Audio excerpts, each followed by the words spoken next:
Hello students, তোমরা সবাই কেমন আছো? আমি অনেক ভালো আছি। আজকে আমি তোমাদের বীজগণিতের 3-3 অনুশীলনীর পর্ব 3-এ 11 থেকে 15 নং প্রশ্নের সমাধান করব। তো তোমরা খাতা কলম নিয়ে বসে পড়ো এবং আমার সাথে সাথে অঙ্কগুলো প্র্যাকটিস করো, তাহলে অবশ্যই তোমরা অঙ্কগুলো শিখতে পারবা। আচ্ছা, আমরা শুরুতে যাব 11 নম্বর অঙ্ক। দেখো তো কি আছে, এ স্কয়ার মাইনাস 30a প্লাস 216। আমরা কি করব? উৎপাদকে বিশ্লেষণ করব। তাহলে 11 নম্বর অঙ্কটা আমি তুলতেছি, a square minus 30a plus 216। আচ্ছা, এখন দেখো আমরা কিন্তু উৎপাদকে বিশ্লেষণ করার নিয়ম জানি। নিয়মগুলো কি? প্রথমত কমন নিতে হবে, দ্বিতীয়ত সূত্র মেলাতে হবে অথবা সূত্র প্রয়োগ করতে হবে, তৃতীয়ত মিডিল টার্ম করতে হবে। তাহলে এই অঙ্কে আমাদেরকে কি করতে হবে? মিডিল টার্ম করতে হবে। আর মিডিল টার্ম করার নিয়ম হচ্ছে, এই যে প্রথম পদের সহগ, এখানে কিন্তু সহগ নাই, আমাদের এক ধরে নিতে হবে এবং শেষ পদ গুণ করতে হবে। তাহলে 1 আর 216 গুণ করলে কিন্তু 216 হবে। এখন এই 216কে এমন দুইটা সংখ্যা দ্বারা ভাঙাতে হবে যেন সংখ্যা দুটি যোগ অথবা বিয়োগ করে মাঝখানের সংখ্যাটার সাথে মিলে যায়, অর্থাৎ মাঝখানের সহগের সাথে মিলে যায়। আর মাঝখানের সহগ কত আছে? 30 আছে। তাহলে আমরা 216কে ভাঙাবো। কিভাবে ভাঙাবো? 2 দিয়ে ভাঙাবো। তাহলে 216 অর্ধেক কত? 108। আবার 2 দিয়ে ভাঙাবো, তাহলে 54 হচ্ছে। আবার 2 দিয়ে ভাঙাবো, 27। এবার 3 দিয়ে ভাঙাবো, 3 9 27, 3 3 9। এখন আমি এই যে গুণনীয়কগুলো পাইলাম, এগুলাকে এমন ভাবে সাজাবো যেন আমাদের দুইটা গুণনীয়ক গুণ করে 216 হয়, আবার যোগ অথবা বিয়োগ করে 30 হয়। আচ্ছা, দেখো তো কিভাবে সাজানো যায়। 2 দুগুণে 4, 4 দুগুণে 8, আর 3 আসতে 24, 3 3 9। 24 আর 9 যোগ করলে কি 30 হয়? হচ্ছে না। তাহলে এবার আমরা এই দিক দিয়ে চিন্তা করি। 3 3 9, 3 9 27, 2 দুগুণে 4, 4 দুগুণে 8, 27 আর 4 কত? 30। মিলতেছে না। তাহলে আমরা কাজ করি, 3 3 9, 3 9 27, 27 দুগুণে 54, বেশি হয়ে যাচ্ছে। মাঝখানে 3টা নিয়ে দেখি, 2 দুগুণে 4, 3 4 12, 3 3 9, 9 দুগুণে 18। আর 12 আর 18 যোগ করলে কিন্তু 30 আমাদের মিলে যাচ্ছে। তাহলে আমাদের গুণনীয়ক দুইটা হবে, একটা হবে 18 গুণন 12 ইজ ইকুয়াল 216। 18 আর 12 যদি আমরা যোগ করি তাহলে কি হবে? 30 হবে। আর মাঝখানে কি 30 মিলে যাচ্ছে। তাহলে আমরা কি করব? আমরা এ স্কয়ার লিখবো। এই দুইটার মধ্যে বড় সংখ্যা হচ্ছে 18, এই মাইনাসটা আগে দিব, এরপর 18 লিখবো, এরপর এখানে যে সহগটা আছে, এই যে চলকটা আছে, চলকটা লিখবো। এখন দেখো তো প্লাস হবে না মাইনাস হবে, কিসের উপর ডিপেন্ড করতেছে? আবার -18 আছে, আরো -12 লাগে, তাহলে -12 আর -18 হবে -30। এই জন্য এখানে আমাদেরকে কি দিতে হবে? মাইনাস দিতে হবে। -12a plus 216। আচ্ছা, এখন দেখো আমরা কি করব? এই দুইটা পদের মধ্যে কমন নেব, এই দুইটা পদের মধ্যে কমন নেব। এই দুইটার মধ্যে কি কমন যায়? এখানে এ আছে, এখানেও এ আছে, এ কমন যাবে। দুইটা এর মধ্যে একটা কমন নিচ্ছে, আর একটা এ থাকে, মাইনাস এ কমন নিচ্ছে, কি থাকে? 18 থাকে। আবার এই যে মাইনাস, এখানে 12 এবং কি আছে? 216 আছে, এখানে আমাদের 12 কমন যায়। যদি আমরা 12 কমন নেই তাহলে এ থাকে মাইনাসে প্লাসে মাইনাস, আর 216কে 12 দ্বারা যদি ভাগ দেই তাহলে আমরা পাবো কত? 18 পাবো। এবার দেখো তো এই পদটার মধ্যে এইটুকু আর এইটুকু কি একই না? আমরা কমন নিতে পারি না। তাহলে a -18 যদি কমন নেই তাহলে কি থাকে? a -12। এইটা হচ্ছে আমাদের 11 নম্বর উৎপাদকীয় বিশ্লেষণ। বুঝতে পারছো? এবার আমরা যাব 12 নম্বর অঙ্কে।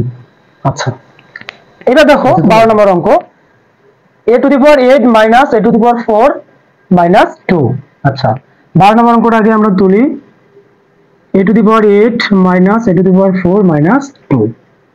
আচ্ছা, এইখানে দেখো তো এইখানে সহগ আছে 1, আর এখানে আছে কত? 2। 2 আর 1 গুণ করলে কি হবে? 2 ওকে 2 হবে। 2 কে আমরা কি ভাঙাবো? 2 কে 2 করে ভাঙাবো, কারণ 2 থেকে 1 বাদ দিলে 1 হয়, আর মাঝখানে সহগ কি আছে? 1 আছে। তাহলে আমাদের মিলে যাচ্ছে। তাহলে আমরা কি করব? a⁸ মাইনাস a2 এখানে নিব, এই চলকটা নিব a⁴ প্লাস a⁴। দুইটা a⁴ থেকে একটা a⁴ বাদ দিলে আর একটা থাকে, -2। এবার কি করব? আমরা এই দুইটার মধ্যে কমন নেব, এই দুইটার মধ্যে কমন নেব। এই দুইটার মধ্যে কি কমন যায়? এ টু দি পাওয়ার 4 কমন যায়, তাহলে 8টার মধ্যে আমি 4টা কমন নিছি, আর কটা থাকে? 8 থাকে কয়টা? 4টা। Minus A to the power 4 common নিছি, কি থাকে? 2 প্লাস এখানে কি কোনো কিছু কমন যায়? কোনো কিছু কমন যায় না। কমন না গেলে আমরা কি করব? আমরা 1 কমন নেব। তাহলে 1 কমন নিলে কি আছে? এ টু দি পাওয়ার 4 - 2, অর্থাৎ যা আছে তাই হবে। এবার দেখো তো এই দুইটা পদের মধ্যে এই অংশটুকু আর এই অংশটুকু কি একই না? আমরা কমন নিতে পারি না। এ টু দি পাওয়ার 4 - 2, তাহলে কি থাকে? এ টু দি পাওয়ার 4 + 1। এই যে আমাদের হয়ে গেল 12 নং অঙ্কের সমাধান। আচ্ছা, তোমরা তুলে নিবা, বুঝতে না পারলে আবার ভিডিওটা দেখবা এবং অঙ্কটা সমাধান করবা। আচ্ছা, এবার আমরা চলে যাব 13 নম্বর অঙ্কে। দেখো তো 13 নম্বর অঙ্কটা কি আছে? 13 নম্বর অঙ্কটা আছে x² - 37x - 650। তাহলে এখানে সহগ হচ্ছে 1, এখানে আছে কত? এখানকার পদটা হচ্ছে 650। তাহলে 1 আর 650 গুণ করলে 650 হবে। এবার এই 650 কে এমন ভাবে ভাঙাবো যেন সংখ্যা দুইটা গুণ করলে 650 হয় এবং যোগ বিয়োগ করলে কত হয়? 37 হয়। আচ্ছা, আমি ভেঙে ভেঙে দেখাচ্ছি। প্রথমে আমি 2 দ্বারা ভাগ দিব, তাহলে কি হবে? 325 হবে। আচ্ছা, 325।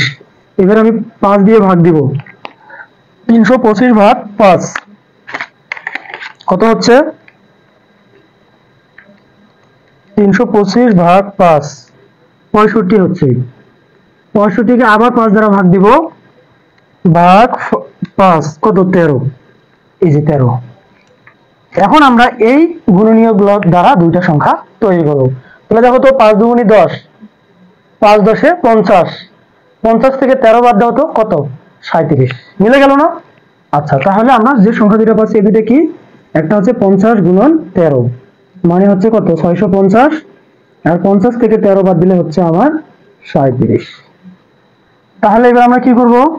x² লিখবো, মাইনাসটাও লিখবো। এখন এখানে বড় সংখ্যা কি আছে? x না, বড় সংখ্যা হচ্ছে 50।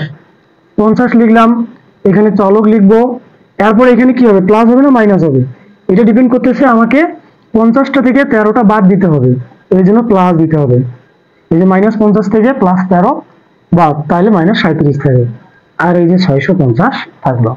তাহলে 3টা পদকে আমি 4টা পদে রূপান্তর করছি। এখন এই দুইটার মধ্যে কমন নিব, এই দুইটার মধ্যে কমন নিব, তাহলে কিন্তু আমাদের উৎপাদকের বিশ্লেষণ হয়ে যাবে। তো দেখো আমরা কি করব? এখানে x কমন নিব, দুটো x এর মধ্যে একটা x থাকবে। এখানে x কমন নিব, 50 থাকবে। এখানে 13 কমন নিব, x থাকবে প্লাসে মাইনাসে মাইনাস। 650 কে 13 দ্বারা ভাগ দিলে 50 বের হবে। তাহলে এই দুটো একই না? এই দুটোর মধ্যে একটা কমন নিব, আর থাকতেছে কি? x + 13। এই যে আমাদের 13 নম্বর অঙ্কের সমাধান হয়ে গেল। আচ্ছা, এবার আমরা যাব 14 নম্বর অঙ্ক। এটা আমি মিশাই দিচ্ছি।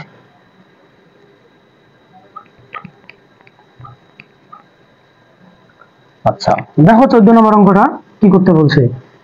9x² y² 5xy² - 14y²। তাহলে আমরা উৎপাদকের বিশ্লেষণে যে মিডল টার্মের নিয়মটা জানি।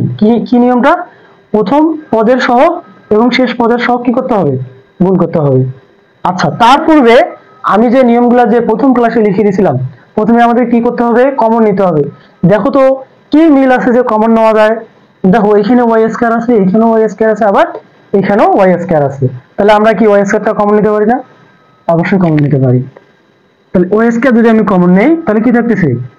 9x² - 5x - 14। যেহেতু আমি y² গুলো কমন নিছি, তাহলে কি থাকে? 9x² থাকে, 5x থাকে, আর কি থাকে? 14 থাকে। তাহলে এখন আমাকে কি করতে হবে?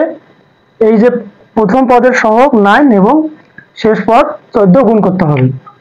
তাহলে 14 আর 9 যদি আমি গুণ করি, তাহলে কত হচ্ছে? পাইলাম 36 এ 6 হাতে 3, 9 কে 9 3 কত? 12, 126 হচ্ছে।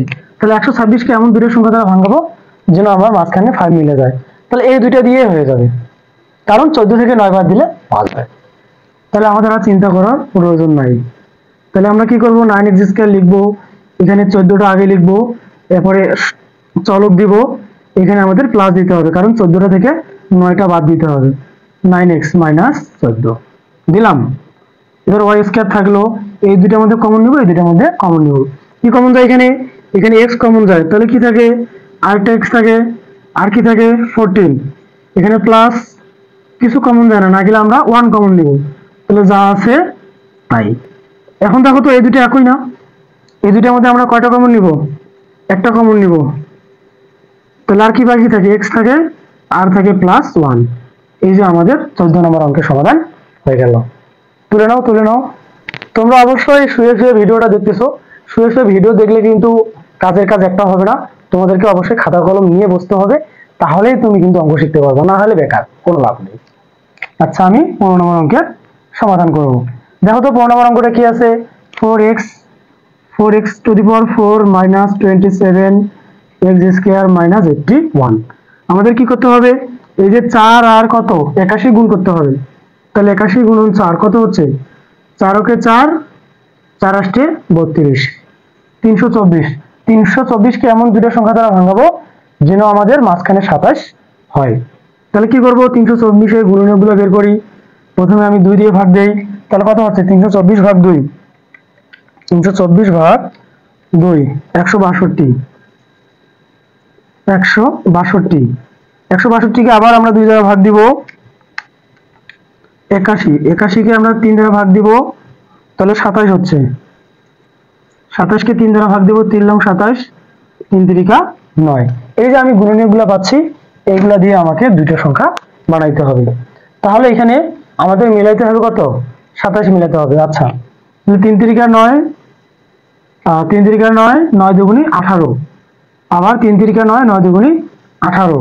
তাহলে কিন্তু আমাদের 18 18 যোগ করলে 27 হয় না, মিলতেছে না। তাহলে আমরা কি করতে পারি? এগুলা নেই, 2 দুগুণী 4, 3 এ 4 12,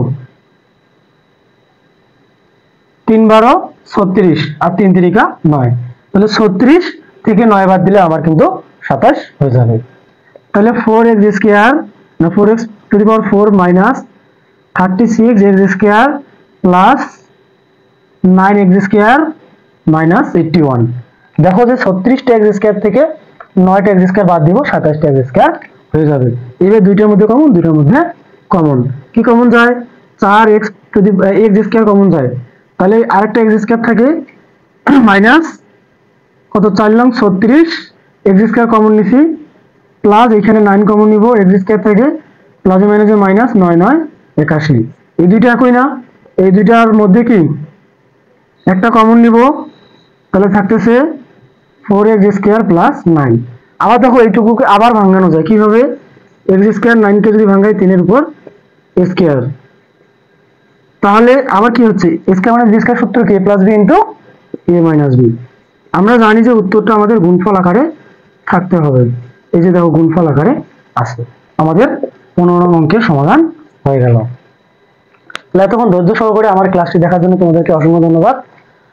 তোমাদের যদি এগুলো সমস্যা সত্যিই থেকে থাকে, তাহলে বারবার বারবার প্র্যাকটিস করবা, আমার বিশ্বাস যে তুমি শিখতে পারবা।